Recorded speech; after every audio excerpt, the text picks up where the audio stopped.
It's the perfect time to be transformed. I'm Mike Morrison, pastor of Christ Community Fellowship in Parkersburg, West Virginia, with 2 minutes of insight and inspiration. Welcome to 2 Minute Transformation.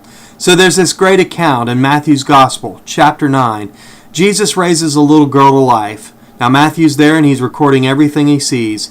Jesus works his way through this thronging crowd, and he is on a mission and is primed to demonstrate his authority over death. He walks into this house, which is packed wall to wall with wailing funeral goers, sobbing and crying to the sad tunes of some flute players. Now right here in verse 24, Jesus does something absolutely remarkable.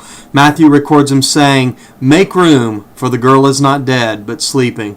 Yeah, he cancels the funeral right before the preacher can give the eulogy.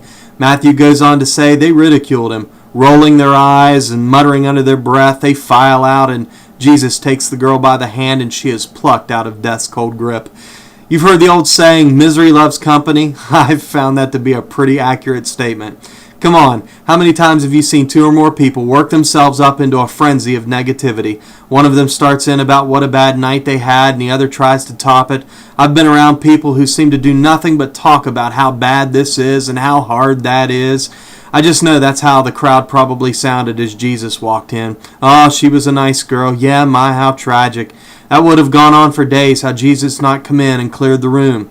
When they were sent away, they went from sad and sorrowful to whining and complaining. You see, when you are surrounded by the negative, the sad, the sorrowful, the whining, the complaining, there's no room for the miraculous. Transformation requires an empty space, absent of the whiners and downers and full of just one thing: Jesus.